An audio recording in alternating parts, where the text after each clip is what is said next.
Hi, my name's Philip James and I'd just like to welcome you to our life. I just want to start off by giving you a very quick overview of our life. So here it is.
You know, we live a pretty amazing life and I feel incredibly blessed to be living the life that we do. But unfortunately, I was supposed to be standing on this stage today speaking to you live. But sadly, on the 18th of August at 9 PM, something happened that literally turned my world upside down. And that is that I had a major heart attack. You know, the doctors made it very clear to me that they're very surprised that I'm still here. I wasn't expecting that. It happened very suddenly. So, you know, unfortunately, due to my doctor's recommendation, I'm now speaking to you by video. I'm still excited to be able to share with you. I'm so glad that you've all come to this conference today. It's going to be a fantastic day. And I'll get back to the heart attack shortly, but there's three things that I'd love to speak to you guys about today. So let's get underway. So the first thing I want to talk to you about is the type of lifestyle. You know, in society we're expected to, you know, live a certain way. You know, I know when I was a young man, my father was proud of me because I had a great job, I had a great career in the oil industry, I was making insanely good money. You know, the expectation was that I was going to buy a nice house, get married, settle down, have some kids, and much to their disappointment that didn't happen. You know, there was something inside me that made me want to live life differently. And so I just want to share something with you, just some figures first off. This is probably mostly for the left brainers out there. I know a lot of you will be sitting here today and thinking, yeah, come on, let's just get on to the tiny houses. I want to see the tiny houses. So I just want to share a couple of things with you first. And these are just quite important things to think about.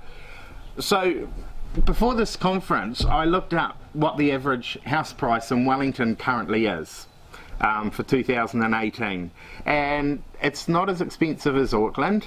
The current average house price in Wellington at the moment is, in fact, let me get this right, $787,740.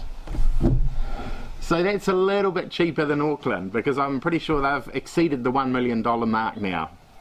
The only thing is, with the average person that wants to get into a house, you're going to need a 20% deposit. And a 20% deposit of $787,000, I hope you can see this, is in fact $157,000, 548. So there we go. $157,548 is what you're going to need today as a deposit to get into the average house in Wellington. That's a lot of money. That means that you will be borrowing $630,000, 192. So $630,192 is what you will be borrowing from the bank. And I had a look on the ANZ calculator, and the current interest rate at the moment is 5.79%. So it's not too bad. So basically what that means is you will be then paying monthly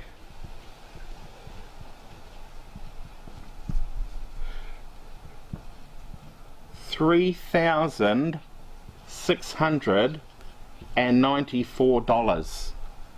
I don't know what the average rent is in Wellington at the moment, but your weekly mortgage payments will be $852. So this calculator is based on 30 years. You know, borrowing for 30 years, which is what the standard calculator comes up with. So in that amount of time, 30 years, by the time you've paid for your house, you will have paid, let me get this right, $1,329,840 is what you will end up paying for your house. So you're almost going to pay for your house twice. So you may see that as an investment. Personally, I see that as a liability. We'll get rid of that because I'd like to show you another option.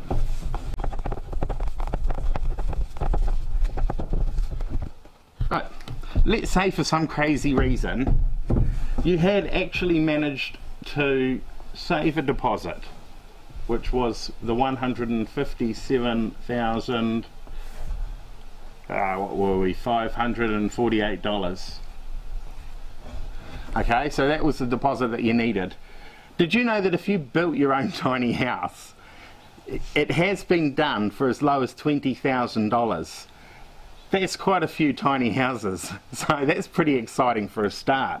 You know, if you wanted to go real flash, you still, I don't believe, would pay that much for a nice tiny house. So you could put that money aside. You could probably buy some land somewhere. There's ways to get cheap land around New Zealand. If you want to know more information about that, get hold of me. I'm going to put my details up at the end, and I can give you some clues on how to find some cheap land around New Zealand. You'd be able to buy land and probably build 3 or 4 tiny houses with the deposit alone, and that's pretty exciting. So what if then you took your monthly mortgage payments of $3,694 and you decided to put that into savings instead? So if we got the savings calculator out, I had a look at the ANZ savings calculator, and on a high interest savings account, high risk account at the moment, they're paying out 2.20% per annum. So if you took your $3,695 and put that away every month, not over 30 years, only over 20 years, you would then have a savings after 20 years of $1,118,129. That's something to think about. You know, one thing that I really love about the conference this year is that they haven't just called it the Tiny House Conference. It's called the Tiny House and Alternative Living. And I feel really encouraged by that because, you know, a lot of us, we sort of think tiny houses, tiny houses, tiny houses, and I think we can get into a trap of imagining that we've got to go out and we've got to get a trailer and we've got to build a tiny house on it, you know. But the thing is, what we're trying to do here, and what I want to encourage you today, is to consider the alternative living as well. You know, sadly, we are brought up to follow what I call the script. You know, it's like, you're born, you go to kindy, you go to school, you learn what my mother calls the basics or the foundational educational things that you need to learn, like mathematics, science, all that sort of stuff. As you can imagine, because we live in a bus full time, our kids don't go to school. We use a completely different method called unschooling or life-led learning, and it works extremely well. And they were put next to some school kids the other day and found out that they're actually ahead. You know, so we can be free to find other ways to live. We don't have to follow the script. You know, I've just shown you what it costs to have a mortgage, and it's insane. And to be honest, on the average income today, not many of us can afford that. You know, so I just want to sort of show you a little something, maybe just a little visual here, you know, because the first thing we need to do, if we're going to be following the script, you know, we've left school and it's wonderful, and so what are we going to do? We're going to be sort of expected to buy a house, and you want to buy a nice house or a doer-up or whatever, you know, and that's great. And so the very first debt you're going to, the very first big debt you're going to incur in your life is your mortgage. You know, and that's great, and you're going to have a nice house, and you're going to feel excited, and you're going to feel proud about that. The problem is, once you've got a house,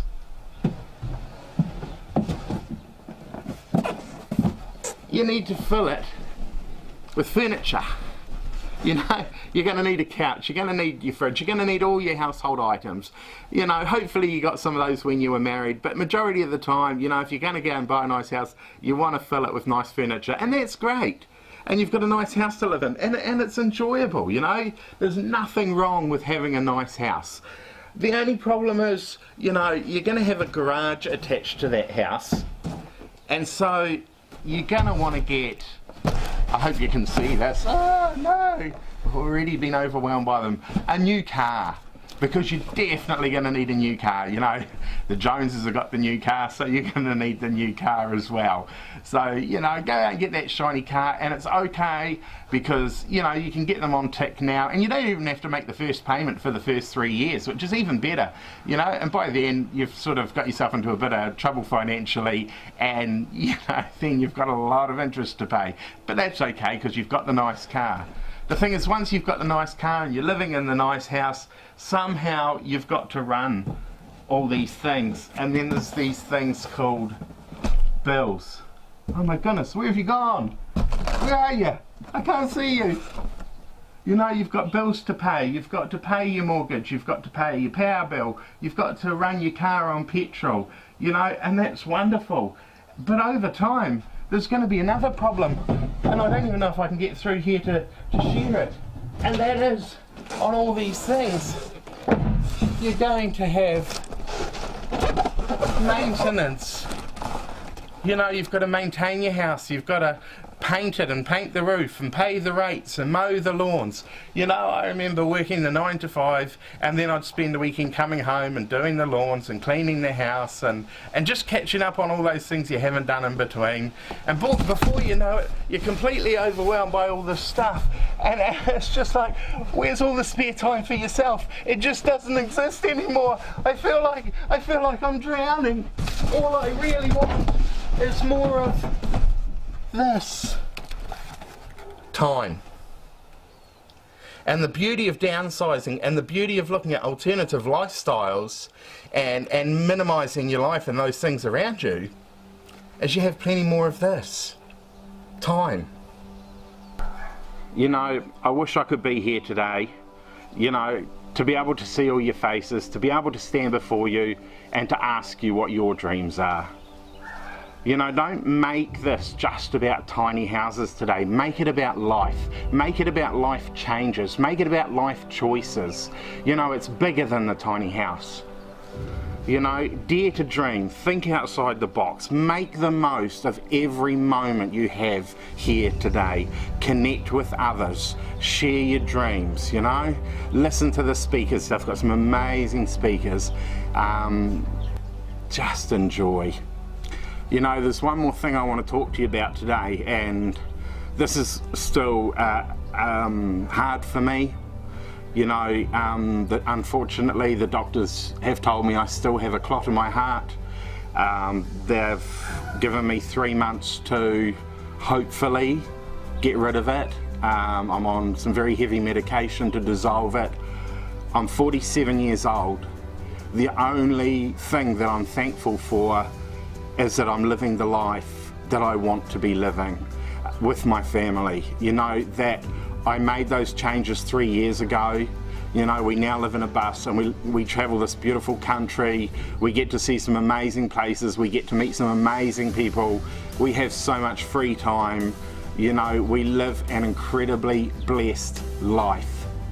You know, the amount of times I have somebody come to me and go, yeah, we love what you're doing. One day we'll do that when we're retired. You know, 3 weeks ago, I was told that I shouldn't be here anymore. And that I'm very, very fortunate to have survived the heart attack that I had. At 47, I did not expect that. It came as a surprise.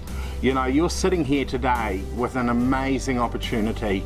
You've spent the money, you've got the seat, you know, look around you, you're all dreamers, you've all got ideas, you've all got passions. You've obviously come here because you think outside the box. Don't come here today with the thought in the back of your mind that I want to find this information out for maybe one day when I'm retired. If this is something you want to do, my challenge to you today, or my encouragement to you today, is do it today. Go away with something today. Dream outside, get your head outside the box. Start thinking bigger. Start thinking bigger than tiny houses. Grab somebody during the break and just start sharing your passions, you know? And I don't normally talk like this at a conference, and I hope I'm not making you feel uncomfortable, but I just want to stir something inside you today and say, we're not promised tomorrow. I've been fortunate enough to get another crack, and for that, I am insanely thankful. So the last words I want to leave with you today is, if you're sitting here and you've been thinking about getting out of the rat race, you've been thinking about changing your life, don't wait until you're retired. Don't wait another month. Don't wait another year. Start making a plan and start making it happen now. You know, you're going to hear some great speakers today. Listen to what they've got to say, get their advice, absorb as much as you can. And one thing I'd really like to ask of you, because I can't be here, I'm going to put my details up on the screen here in a second, and I want to hear from you. I want to hear what you've done. I want to hear the steps that you've taken to make a difference, to pursue this lifestyle. You know, this is called Tiny House and Alternative Living. It's not called follow the script and do what everybody else is doing. You know, there's different reasons why some of you here. Some of you here because you want to invest in tiny houses and become builders. Some of you are here because you're fed up with the rat race and you're looking for something alternative. Some of you are here to save money and look at a retirement plan. You know, just start taking those steps now. Don't look at it as a maybe. Look at it as, this is going to happen. This is my life. This is where I want to go. Make a plan and make it happen. And I can't be here today, but I want to make myself available to you. So my details are on the screen. Please feel free to get in touch with questions. At this stage, I can't promise I can answer straight away, but it's my heart and it's my passion to build communities, to build, you know, alternative ways to live, to build happy lifestyles where you're free and feeling fulfilled. So be encouraged, enjoy the rest of this conference, and guys, thank you so much for taking the time to listen to me today.